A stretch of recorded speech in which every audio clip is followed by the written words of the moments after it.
Welcome student. आज हम लोग पढ़ेंगे पाठ 8 ठेले पर हिमालय। तो आइए सबसे पहले देखते हैं पाठ पर इसमें क्या लिखा हुआ है। आप लोग ध्यान से इसको देखिएगा और पढ़िएगा और समझिएगा।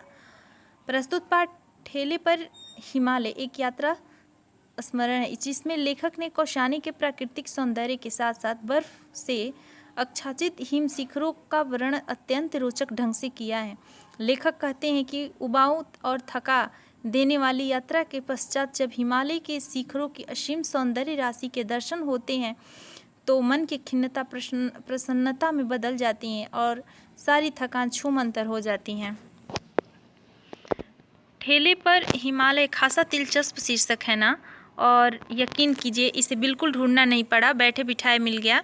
अभी कल की बात है, एक पान की दुकान पर मैं अपने एक गुरुजन उपन्यासकार मित्र के साथ खड़ा था कि ठेले पर बर्फ़ के सीले लादे हुए बर्फ़ वाला आया। ठंडे चिकने चमकते बर्फ़ से भाप उड़ रही थी। मेरे मित्र का जन्म स्थान अल्मोड़ा है। वे क्षण भर उस बर्फ़ को देखते रहे, उठती हुई भाप में खो रहे और खोए खोए से ही बोले, यही बर्फ़ तो हिमालय की शोभा है। वे हंसे भी, पर मुझे लगा कि वह बर्फ़ नहीं, उसके मन को खरोच गई। और ईमान की बात यह है कि जिसने 50 मील दूर से ही बादलों के बीच नीले आकाश में हिमालय की शिखर रेखा को चांद तारों से बात करते देखा है। चांदनी में उजली बर्फ को धुंधले हल्के नीचे जाल में दूधिया समुद्र की तरह मचलते और जगमगाते देखा है। उसके मन पर हिमालय की बर्फ एक ऐसी खरोच छोड़ जाती हैं जो हर बार याद आने पर पीर उठती हैं। मैं जानता हूँ क्योंकि वह बर्फ मैंने भी देखी है। सच तो यह है कि सिर्फ बर्फ को बहुत निकट से देख पाने के लिए हम लोग कौसानी गए थे। नैनीताल से रानीखेत से मझकाली के भयानक मोड़ों को पार करते हुए कोसी से एक सड़क अल्मोड़ा चली जाती हैं। दूसरी कौसानी। कितना कष्टप्रद, कितना सूखा और कितना कुरूप है वह रास्ता। पानी का कहीं नामो निशान नहीं। ढालों को काट कर बनाए हुए टेढ़े मेढ़े रास्ते पर अल्मोड़ा का एक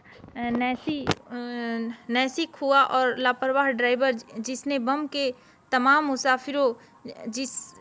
बस के तमाम मुसाफिरों को ऐसी हालत कर दी थी कि जब हम कोसी पहुंचे तो सभी के चेहरे पीले पड़ चुके थे। कौसानी जाने वाले सिर्फ हम ही थे।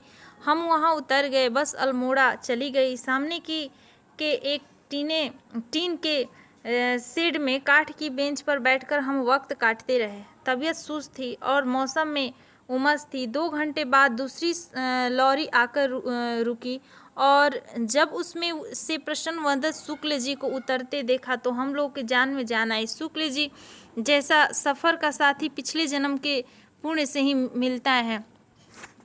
उन्होंने हमें कौसानी जाने का उत्साह दिलाया था और खुद तो कभी भी उनके चेहरे पर थकान या सुस्ती दिखी ही नहीं, पर उन्हें देखते ही हमारी भी सारी थकान काफूर हो जाया करती थी। कोसी से बस चली तो रास्ते का सारा दृश्य बदल गया। सुडौल पत्थरों पर कल कल करती हुई कोसी, किनारे के छोटे छोटे सुंदर गांव और हरे मखमली खेत कितनी सुंदर है। सोमेश्वर की घाटी हरी भरी, एक के बाद एक बस स्टेशन पड़ते थे। छोटे छोटे पहाड़ी डाक खाने, चाय की दुकानें और कभी कभी कोसी या उसमें गिरने वाली नदी या नालों पर बने हुए पुल। कहीं कहीं सड़क निर्जन चीड़ के जंगलों से गुजरती थी, टेढ़ी मेढ़ी, ऊपर नीचे रेंगती हुई कंकरीली पीठ वाली बजगर सी सड़क पर धीरे धीरे बस चली जा रही थी। रास्ता सुहावना था और उस थकावट के साथ उसका सुहानापन हमें और भी तंद्रालस बना रहा था। पर ज्यों ज्यों बस आगे बढ़ रही थी हमारे मन में एक अजीब सी निराशा छाती जा रही थी।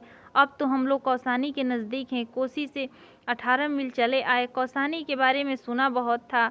आते समय मेरे एक सहयोगी ने कहा था कि कश्मीर के मुकाबले उन्हें कौसानी ने अधिक मोहा है। गांधी जी ने यही अनासक्ति योग लिखा था।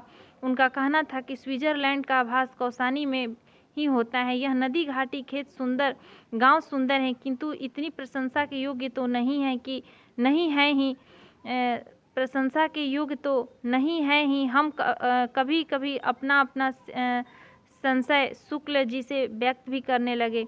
ज्यों ज्यों कौसानी नज़दीक आता गया त्यों त्यों अधैर्य, फिर संतोष और अंत में क्षोभ हमारे चेहरे पर झलक आया। शुक्ल जी की क्या प्रतिक्रिया थी हमारी इन भावनाओं पर यह स्पष्ट नहीं हो पाया, क्योंकि वे बिल्कुल चुप थे। सहसा बस ने एक बहुत लंबा मोड़ लिया और ऊंचाई पर चढ़ने लगी।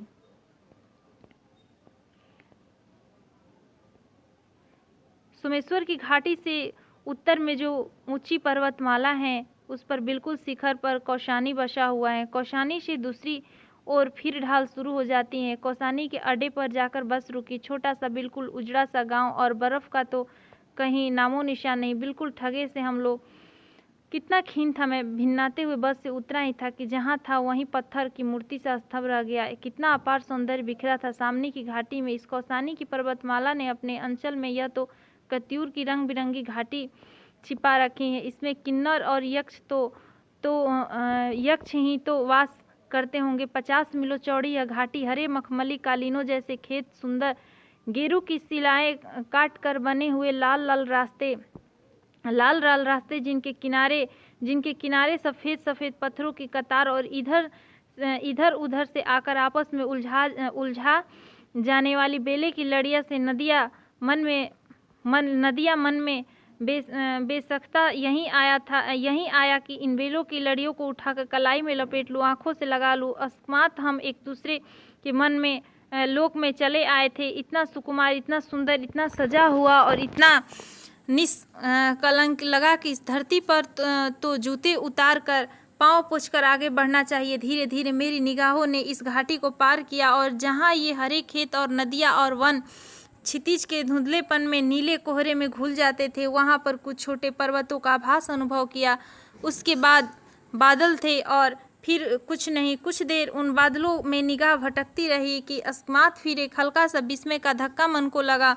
और इन धीरे धीरे खिसकते हुए बादलों में यह कौन सी चीज़ है जो अटल है? यह छोटा सा बादल के टुकड़ा सा और कैसा अजब रंग है इसका, न सफ़ेद रुपहला न हल्का नीला, पर तीनों का भास देता हुआ यह है। क्या बर्फ़ तो नहीं है? हाँ जी, बर्फ़ नहीं है ये तो क्या है? और अस्मात बिजली सा यह विचार मन में कौधा कि इस घाटी के पार वह नगाधीराज पर्वत सम्राट हिमालय है और इन बादलों ने उसे ढक रखा है। वैसे वह सामने क्या है? उसका एक कोई छोटा सा बाल स्वभाव वाला शिखर बादलों की खिड़की से झांक रहा है। मैं हर्ष तिरेक से चीख उठा, बर्फ वह देखो। शुक्ल जी, सेन सभी ने देखा, पर अस्मात फिर वह लुप्त हो गया।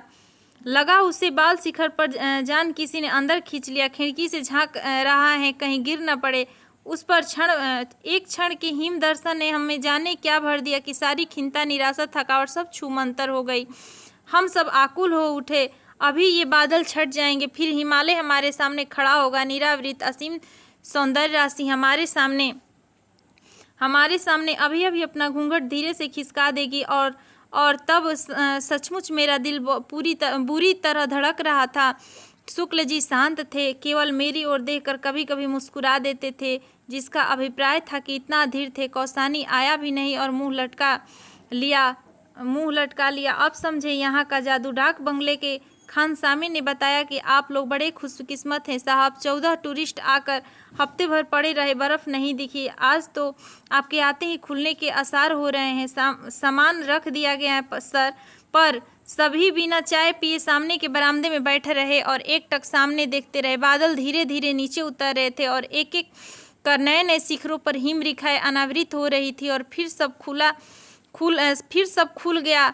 बाईं ओर से शुरू होकर दाईं ओर गहरी शून्य में धंसती जाती हुई हिम शिखरों की उबड़ खाबड़ रहस्यमयी रोमांचक श्रृंखला हमारे मन में उस समय क्या भावनाएं उठ रही थी, यह अगर बता पाता तो यह खरोच, यह पीर ही क्यों रह होती।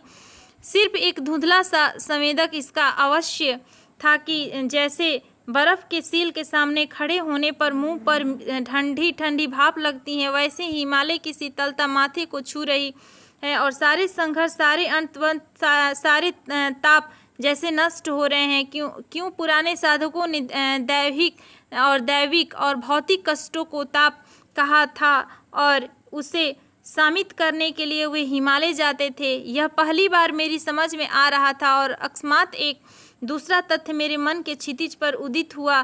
कितनी पुरानी है यह हिम राशि। जाने किस आदिम काल से यह शाश्वत अविनाशी हिम इन शिखरों पर जमा हुआ है। कुछ विदेशियों ने इसलिए ही हिमालय की इस बर्फ को इटर्नल स्नो, चिरंतर हिम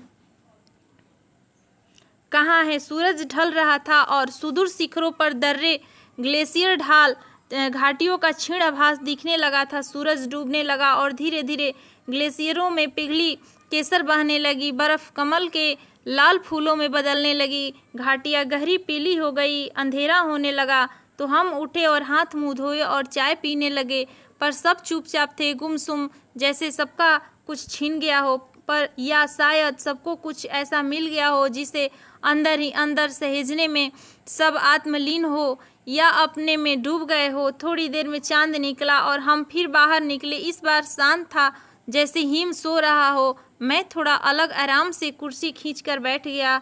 यह मेरा मन इतना कल्पनाहीन क्यों हो गया है? इस हिमालय को देखकर किस किस ने क्या क्या नहीं लिखा, और एक मेरा मन है कि इसमें कविता तो दूर, एक पंक्ति एक शब्द तो नहीं जगता, पर कुछ नहीं।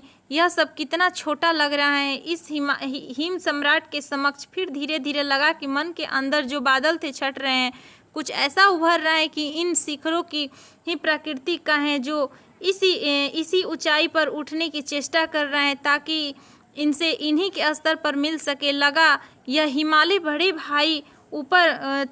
भाई की तरह ऊपर चढ़ गया है और मुझ छोटे भाई को नीचे खड़ा हुआ कुंठित और लज्जित देकर थोड़ा उत्साहित भी कर रहा है, स्नेह भरी चुनौती भी दे रहा है। हिम्मत है, ऊंचे उठोगे। धन्यवाद।